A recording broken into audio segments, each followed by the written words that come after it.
In terms of successful poems, where I feel like that's finished, that's what I wanted to say. I must have written maybe 25 to 50, I guess. We write a different poem every week. I think I may have written about 50, say. Yeah, I've probably written about 40 or 50 in school, and when I was little I used to write a few as well, so maybe about 60-ish. Writing poetry helps me understand myself better, and I think it releases emotion, it releases what you're feeling, I guess.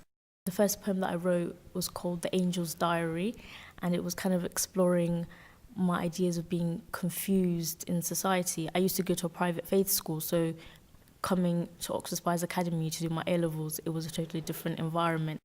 I am Sue Croft, principal at Oxford Spires Academy. It is richly diverse. There are 34 different languages spoken, 54 different dialects. It is over 50% English as a second language, and it's 27% free school meals. I'm Helen Woolley, I'm an English teacher here. We've been very, very successful in poetry. We've won 6 prestigious trophies this year, and on our English corridor we actually have the best poems blown up to life size. The students like to share their poems, they like to learn from each other, and they're very proud of their work. Migration is a flock of birds who leave the last shrill calls of summer, leave the trees and nests that cut them like a hand while they waited for their hearts to grow big enough to fit the whole world in. Their wings sing of a bright new future. They pass the sound of the sky, feather to feather, beak to beak. I took God with me camping. Here, God, this is a tent. It leaks. Round raindrops soak our bedclothes, and we wake up with wet toes. This is my dominant friend, ordering the poles when she doesn't know what the hell she is doing. You made her, God. These are my wellies. In my country, I felt the rough sand scrub against my feet. Chased salty orange crabs who pinched my pinky tight. So by firelight, I would crunch into lemon-seeping shells, feel the faint texture of sand resting on my tongue. I'm Kate Clanchy, I'm a writer, and I'm writer-in-residence at Oxford Spires Academy. What does your role of writer-in-residence entail at Oxford Spires? Well, writer-in-residence is quite an unusual thing for a school to have. I think Eton has one, and I think that St Paul's has one, but I don't think many state schools have them.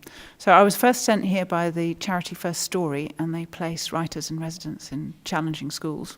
How does working here have an effect on you as a writer? It stops me from getting above myself, I think. Having other people ask you repeatedly what you earn is a good way of keeping your feet on the ground.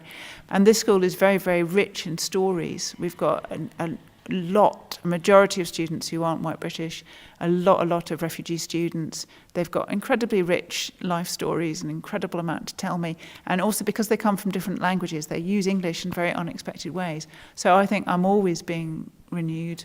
This is just a very rich environment to come into, very rich in life. My name is Shukra. In Oxford Spires I've been like 2.5 years. Before that I was in Pakistan, but I come from Afghanistan.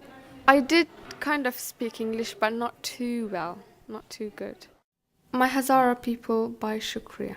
I can't write about my Hazara people who have suffered in decades, in Afghanistan where they come from, in Pakistan where they're murdered, in Iran where they're offended because of their almond-shaped eyes. My mind is blank. I can't write about how loud the shooting was, just 2 miles away from my house. How my aunt fainted, how nervous my mum got, how the cup fell from her hand. I can't write about how innocent people died, how the martyrs' necropolis gets bigger and bigger, how my people suffer, how cruel this world can get, how frightening it is for kids like me.